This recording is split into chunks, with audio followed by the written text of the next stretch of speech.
자, 이어서 활동 4번 한번 살펴보도록 하겠습니다. 활동에서 내용을 보시면 1960년대는 전제의 상처를 딛고 급속한 산업화와 도시화를 추구하던 시기였다. 우리 사회는 경제개발이라는 이름의 본격적인 근대화가 이루어졌는데, 하지만 그에 반대로 자본주의의 모순은 인간생활을 단절시키고 공동체를 붕괴시켰다. 사람들은 돈의 원리가 지배하는 삭막한 도시 속에서 점점 인명존중에 되었다. 작가 등장인물이 여기서 인명적인 존재, 김과 안과 산에, 어떤 특정 사람들 이름이 아니라 아주 애매한, 그러니까 여기서 지금 만난 사람들 관계처럼 아주 얇고 가벼운 관계입니다. 이 사람들은 누군지도 모르고 상대방에 대해서도 크게 관심이 없어요. 이렇게 표현한 이유가 첫 번째, 그리고 두 번째, 이 작품의 제목이 나타나는 의미, 왜 하필이면 작가는 서울 1964년 겨울이라는 것을 이 작품의 배경으로 삼았는가, 그 얘기를 해볼 수가 있습니다. 첫 번째로, 작가가 등장인물을 김과 안과 산으로 표현한 이유는 여러 가지가 있을 수 있지만, 일단은 제일 큰 것은 인명성입니다. 개성이 상실한 현대의 인명성을 나타내죠. 흔히들 규격화, 그러니까 획일화, 이런 말들 많이 하죠. 이렇게 도시적 서정이라던가 아니면 문명 비판적, 이런 내용을 다루는 작품들은 이런 게 많습니다. 어떤 특정에 지칭하는 게 아니라 나는 개성 없는 이 현대 속에서 이 현대 물질 문명의 하나의 일부다, 그럴 뿐이다. 내가 사라지거나 없어져도 아무 지장도 주지 않는 것, 그런 것들을 우리가 보통 이제 도시화된 그런 삭막한 모습이라 많이 얘기를 합니다. 즉, 이 사람들 개인화된 존재이자 서로 소통이 근본적으로 불가능한 존재예요. 지난 시간에 우리가 좀 얘기했던 이 사람들 제대로 된 소통하고 있지 않다, 그냥 말 그대로 아무 얘기나 입에 나온 대로 막 하고 있다 라는 점이 그런 것들을 상징하죠.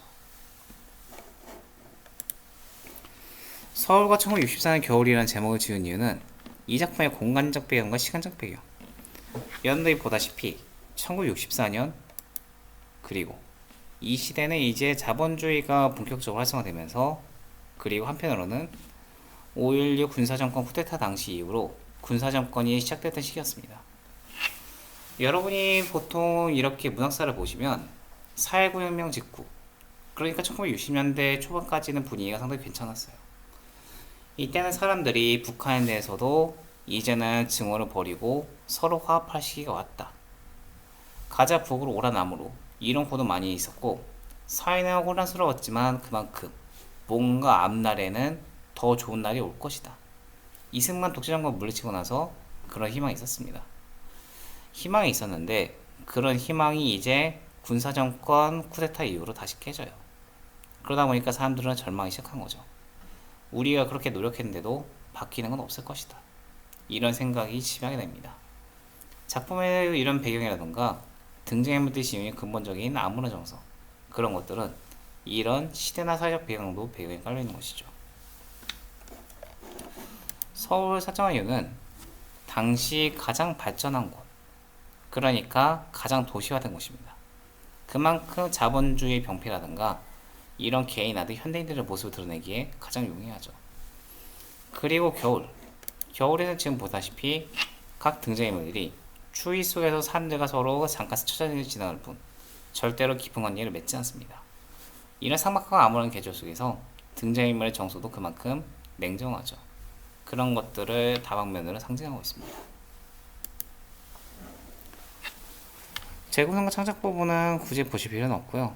여러분들 이런 걸 볼 때는 아내 심리, 혹은 나의 심리, 혹은 사내의 심리에서는 어떤 정서를 느낄까, 이 정도로 시점 이용을 해서 한번 생각해 볼 수 있겠습니다. 다른 사람들과 관련 없는 아내 심리에서는 나랑 사내, 그리고 이 사건을 어떻게 생각하는가, 자살한 사내 입장에서는 이 사건을 어떻게 생각하는가, 그리고 그런 두 사람을 지켜보는 나의 관점에서 어떻게 생각하는가, 그런 것들 여러분이 다방면으로 생각해 볼 수 있겠습니다.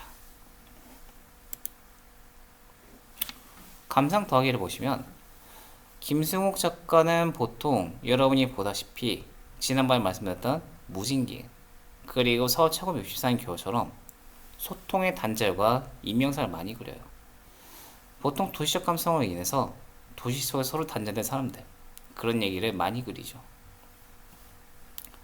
이런 도시적 감수성을 언어로 표현하면서 익숙한 것을 보고 사소한 것을 사소하지 않은 것을 얘기합니다. 아까 안과 나 두 사람이 선수집에 얘기를 하는 것. 뭐뭐는 뭐뭐이고 우리는 뭐뭐에서 산다. 이런 사소해 보이는 것들이 그냥 단순히 사소한 게 아니라 뭔가 자신들의 병든 마음씨 그런 것들을 상징할 수도 있다. 그런 새로운 관점을 제시를 한 거죠. 서울 1964년에 나오는 고독과 교열 같은 이런 얘기는 아까 여러분이 많이 얘기했지만 특히 감각적 문체와 상징적 표현 특유의 냉소적 어조 어찌란 말입니다. 나는 뭐 어찌인지 모른다. 그 사람 자살했는데 우리가 뭐 어떡하랍니까? 이런 냉소적인 어조 그런 게 많이 드러나죠. 이 사람들은 일단 모두 공통적으로 김과 안과 사내 그러니까 김은 나죠. 이 세 사람은 사회 질서 속에서 서울 문명의 도시 속에서 전망과 권태 그리고 고독을 느낍니다. 그런 것들은 서울 1964년 겨울 1964년이라는 군사정권 당시 시대의 배경과도 관련이 깊죠. 그런 점을 다방면에는 상징하고 있습니다. 마지막으로 옆에 소단원 마무리를 살펴보시면 여러분이 지금까지 여기서 쭉 서사관에 대해서 작품을 배웠습니다. 서사관의 전기와 구현 양사를 보시면 지난번 말씀드렸던 신화와 전설, 민담 이 세 가지가 소설을 못하게 되는데요. 신화와 전설, 민담의 세 가지 엮어서 우리는 모두 설, 말씀 설자, 말씀 하자, 이야기, 설하는 이야기를 만들었습니다. 우리도 소설도 이야기라고 부르죠. 소설은 이야기라고 부르는데 소설은 인물, 사건, 배경에 명확한 전시가 있고 그 내용에 대한 해설과 그리고 거기에 대한 기승전결이라던가 발단, 위기, 절정, 결말 이런 오당 구상들 이런 것들이 제시되어 있습니다. 그러니까 설화는 소설이 되기 전에 아직 형식을 갖추지 않은 민담이라던가 전설, 신화 이런 전 단계를 얘기하는 거죠. 조선시대에서 이제 본격적인 소설시대에 도래합니다. 조선 전기에서 가장 유명한 작품 중 하나가 지난번에 간단히 언급했던 김치습의 금모신화 그리고 김치습의 금모신화 이후로 조선 중기에는 허균의 홍길동전 그리고 조선 후기에는 상업의 발달이랑 인쇄업의 발달로 소설의 범위가 굉장히 넓어집니다. 영웅소설, 가정소설, 애정소설, 풍자소설 굉장히 다양하게 생겨요. 왜 다양하게 생겼느냐면 그만큼 참여자가 많아집니다. 조선 후기 상업이 발달하고 이때 제지업이랑 그리고 인쇄업이 발달하면서 거기에 이제 대여업자가 등장해요. 그러니까 요즘 말로 치면 책장 가판대라던가 아니면 저기 만화 대여죠.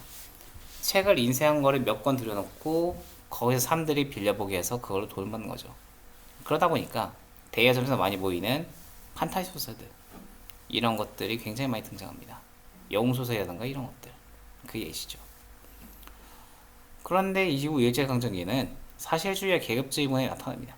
사실주의는 리얼리즘이라고 부르는데 이거는 사람의 삶을 있는 그대로 현실적으로 그리는 것을 리얼리즘이라고 그래요. 예를 들면 가장 대표적인 게 여러분도 많이 배웠을 운수 좋은 날 도시 인력거꾼의 운 좋은 하루랑 그에 대비되는 비참한 하층민의 삶 이런 것들을 적극적으로 드러내죠. 계급주의 문화는 보통 카프 조선 프롤레타리아 매수가 동맹 여기서 비롯되었는데 이 계급주의 문학이 왜 대두되었냐면 일제라는 거대한 적 물리치기 힘든 적에 의해서 그것을 물리치는 한계 느낍니다. 그러자면 새로운 사상을 무장을 할 필요가 있다 느꼈고 일제 제국주의에 대항하기 위해서 우리는 만국의 인민은 단결하자 계급주의 이러한 일제라는 자본가 부르자 그런 자들한테 대항하는 새로운 메커니즘이 필요하다. 그래서 계급주의 문화에 대두합니다. 이제 유산계급 자본가 이런 자들을 물리치기 위해서 노동자들은 단결되는 그런 문화가 필요하다. 그런 게 계급주의 문화입니다. 그 외에도 다양한 지향점적인 소설들이 현실에 일부 저감하였다 라는 얘기를 지난번에 문학사를 설명해서 했었죠. 그리고 이제 광복이후에는 다양한 격동기를 거칩니다. 한국전쟁 시기에는 전쟁의 상처와 인간사의 패배 어떻게 이런 전쟁을 극복하는가 그런 걸 그리고 사회국 혁명 때는 민중 그리고 시민의 힘 더 나은 세상을 위한 긍정적인 마음 이런 것들을 주로 그립니다. 이후 산업화 같은 경우는 지금 여러분이 보신 것처럼 1964년 겨울 도시인의 시점에서 그런 시대의 모습을 다룬 것도 있고, 아니면 노동자의 관점에서 그러한 공동의 노동자들과 이런 사람들이 사는 모습 속에서 전쟁의 상처, 소시민의 세계, 분단과 외세와 경제성적 이면 속에 담긴 하층민들의 삶, 그리고 소외, 이러한 것들을 다양하게 다룬 작품들이 많이 나타납니다. 확인하기 알아보시면 단군 신화에 관련된 다음 내용께서 걸린 연기를 보면 천부인, 이것은 이제 자 하나씩 보시면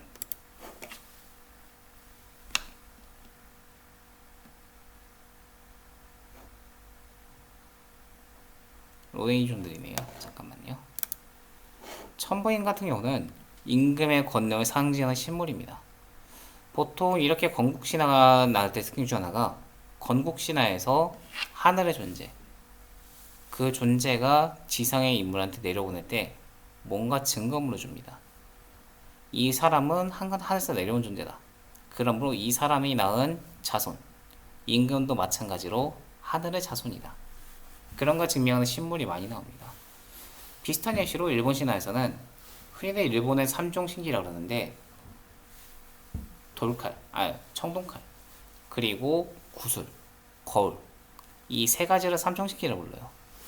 이거는 현대 천황 체계에서 여전히 가지고 있는데, 물론 진짜로 아주 오래 고대부터 내려져 온 것들은 몇 번 전란 통해서 소실되고 지금 있는 것들은 새로 만든 것들입니다.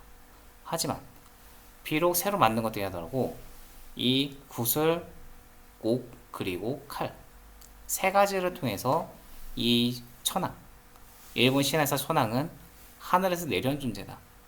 하늘에서 이제 신이 인간으로 내려와서 우리를 다스리는 존재다. 그런 것들을 어필하는 것이죠. 보통 왕의 권위를 세우기 위해서 건국신화에서 이러한 증거물들이 많이 나옵니다. 신단수 같은 경우는 이건 이제 화두에 내려온 곳, 천상세계 지상세계를 이어주는 매개물이죠. 마지막으로 풍백과 우사, 운사는 지난번에 봤다시피 비, 바람, 구름, 농경사회의 날씨를 가리킵니다. 아래 설명 OX를 잠깐 보시면 첫 번째, 운영자는 몽유와 역사라는 여기 형식 장소를 통해서 남녀의 비극적 사랑과 더불어 봉건짓을 모순하게 이야기하고 있다. 얘는 O입니다. 여러분도 보다시피 지난번에 운영자에서는 가난뱅이 선비인 유생이라는 사람이 이제 아래에서 놀다가 그 궁 안에서 잠이 들어요. 잠이 들어서 꿈속에서 운영과 그리고 김생이라는 죽은 사람들을 만나서 그 사람들 얘기를 듣고, 그 사람들이 이렇게 비극적인 사람 끝난 이유, 당시 신분질서, 봉건사회의 모순을 같이 얘기하고 있습니다. 맞는 얘기죠. 두 번째, 1964년 겨울은 감각적 문체와 냉수 저절을 바탕으로 근대화된 사회 속에서의 인간 소외, 근대 사회는 점점 풍요로워지고 더 규모가 커지만 그에 비례해서 인간은 개인화, 파편화, 그리고 그 사회 흐름 속에서 소실됩니다. 소외되죠. 그런 것들을 우리가 주제의식으로 볼 수 있습니다. 위에 1번과 2번 모두 동그라미가 되겠습니다. 자, 여기까지가 석사관에 대한 얘기였고요. 극관에 대한 얘기는 여러분이 다음 주에 이제 오프라인 올 때 다시 얘기할 거지만 어떻게 전개되는지 간략하게 얘기해 보겠습니다. 극이라는 거, 연극. 연극에서는 각자 역할이 있어요.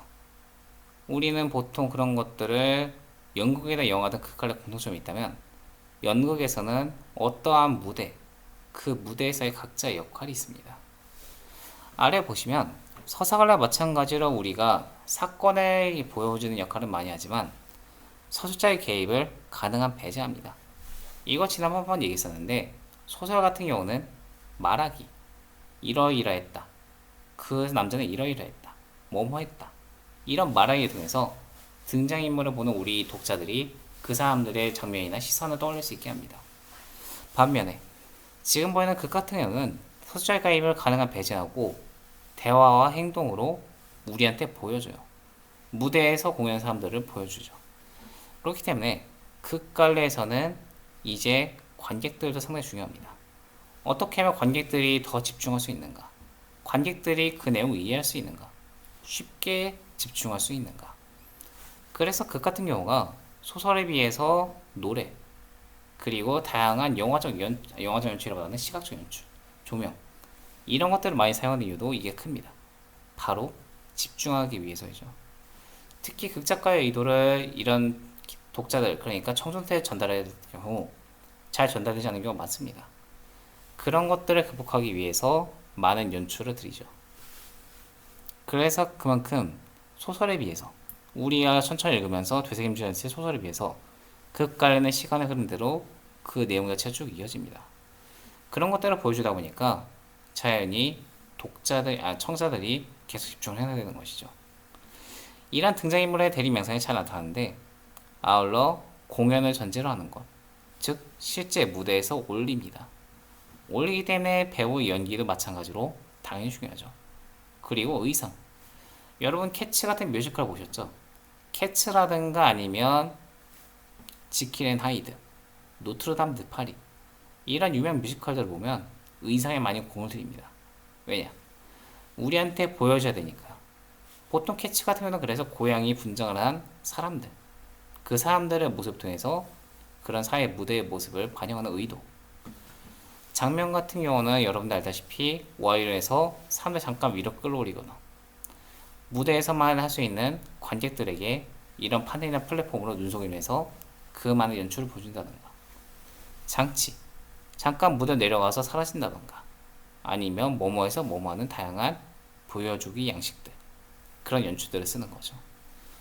그런 지시를 통해서 우리는 극이라는 것은 다양한 연출, 독자들한테 보여주고 혹은 청자들한테, 이를테면 우리가 그 시나리오 대본을 낼 때는 독자가 되겠죠. 다만 실제 무대에서 상영하는 것을 지켜볼 경우에는 그때는 우리가 청중들이 될 겁니다. 그렇기 때문에 지금 우리가 여기서 간단하게 각종 극작곡 대본을 보는 것과, 그리고 실제 여러분들이 콘서트장이나 아니면 연극홀에 가서 그 내용을 지켜보는 것, 그 내용 판양이 다를 것입니다. 중요한 점은 그렇게 변화할 때 우리는 작품에 어떤 점에 집중하는가. 대본을 읽을 경우에는 우리는 글자, 연기 지시, 그런 것에 집중을 하겠죠. 반면에 우리가 직접 가서 연극이나 뮤지컬을 시청할 경우에는 배우들의 연기, 표정, 조명, 연출, 이런 다양한 점들을 모두 총체적으로 고려하게 됩니다. 그런 얘기들은 다음번에 여러분들한테 극 영상이나 뮤지컬 영상 같이 보면서 또 얘기할 수 있을 것 같네요. 극갈래 흐름, 그러니까 극갈래에 대한 문학사에 대한 얘기는 다음 시간에 이어서 다시 얘기하고, 오늘은 여기서 마치도록 하겠습니다. 수고하셨습니다.